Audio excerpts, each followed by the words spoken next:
Okay, so in the Rugby World Cup today, Argentina took on Samoa in the rain in St Etienne. This was a brutal contest dominated by big hits, defence, and brutality. Is the best way to describe it. Very legal brutality, mind, but there was a yellow card in the first minute. Now, at half time, it's 13-3 to Argentina. It's 19-10 at full time. But yeah, let's have a look at the game because Samoa were down to 14 players after less than a minute. Paya Ua takes a man out in the air. It's a Stonewall sin bin. We've seen them upgraded to red. Well, we've seen them giving us straight reds in the past. This one isn't the worst one, but he does push another Argentinian player out the way, and then he takes out the catcher's legs. It's not the worst one, but it's one of those yellows where there should be no complaints, and that's just after a minute of play. Now, Argentina, when England went down to 14 players, had a meltdown in their first game. They played better today, but the weather conditions really hampered play. It decided to the heavens just opened in the first half. It was very slippery, slippery underfoot, slippery handling.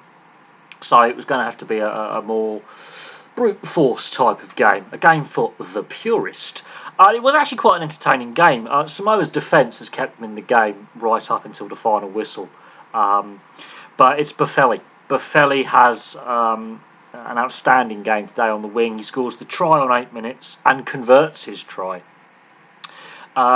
Then he slots a penalty on 24 minutes because it's just a physical defence orientated game, this one. Now, Leo Leofano missed a couple of penalties, but he slots one on 28 minutes before Buffelli slots one on 34 minutes. Now, Argentina aren't really firing on all cylinders in this game. They played better than they did against England. They had better game management. They were playing in the right areas, making Samoa do a lot of defending. And they also had to defend as well. It was mostly played in Samoa's half, and Leo Leofano missing those kicks has actually proved crucial. If Leo Leofano gets all his kicks, the game would have finished 19-all. So Samoa have left points on the field. Now, it does take, after half-time, it's 13-3, it takes 13 minutes for the first points of the second half, and it is literally Samoa's defence keeping them in the game. And there is some physical tackling in this by both sides. There were some massive hits going in. There was no quarter given. It was a brutal battle in scrum, line out, in open play. There was no quarter given. I mean, Argentina, as I say, not firing on all cylinders, not quite at their best, but I think the weather conditions had a part to play, and then I think also that defeat against England shaken their morale a little bit. And shaking their confidence a little bit. So this is actually a confidence-boosting win, knowing that they can play scrappy and win against a very committed and physical Samoan side. But because of Samoa's defence keeping them in the game, and it did, they made a lot more tackles than Argentina. They do get their try on 75 minutes to make it a very interesting finish. Sama Lalalolo scores his try in 75 minutes, and this is one of the few instances where Samoa actually got the ball down the Argentinian 22 and had a few phases of pressure.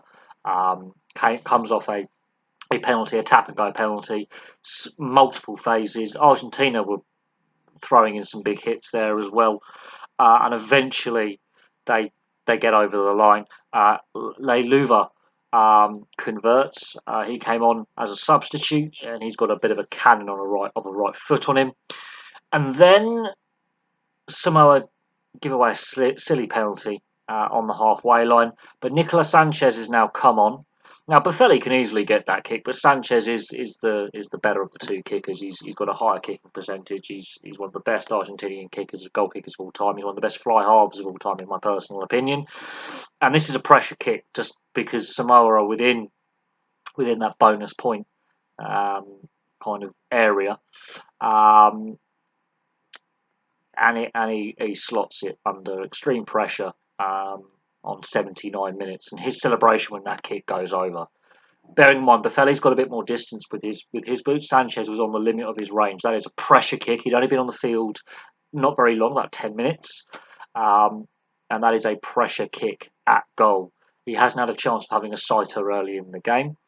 because there hasn't been an opportunity because Buffelli's had the kicking duties, but that is a pressure kick in a pressure situation, because if Argentina lose this game or Samoa pick up a losing bonus point, it makes it very hard for Argentina to progress from the group. They had to win and not give away a losing bonus point to the opposition. And Sanchez, that is coolness under pressure. Samoa, I mean, that defensive display was fantastic, considering that about 70 minutes worth of the game was played in their half out of the 80. They were under a lot of pressure. They made a lot of tackles. A lot of big hits went in. Argentina, obviously having that week off, I think may have helped them a little bit work on some of the issues they had against England. Their scrum was a lot better. Their line out maul was destructive. Samoa had issues with the line out driving maul. They were making good shapes in back play and passing moves. They did have some good handling skills, but I think it was the wrong conditions to play an expansive, passing game from deep. They did play themselves into a few pressure situations near their own goal line unnecessarily. So you can see that there is the pressure, that the Argentinians are feeling the pressure a little bit because of that opening start defeat, that poor performance against England.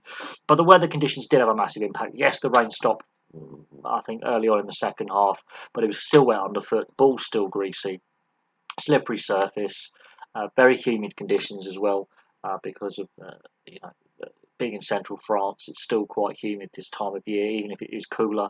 But it was an entertaining game. It was a physical encounter, a bit more of a purist's rugby fan purist, and those who do like the physical aspect of the game. Those fans who like the big hits, the big tackles, kind of a game for them.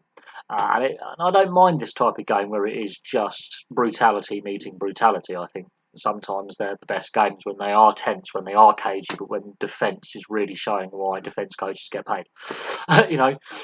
Brilliant. It was a decent game, not the best game. There wasn't like champagne running rugby that we saw from like France last night, for example, where they're running 90-metre tries in.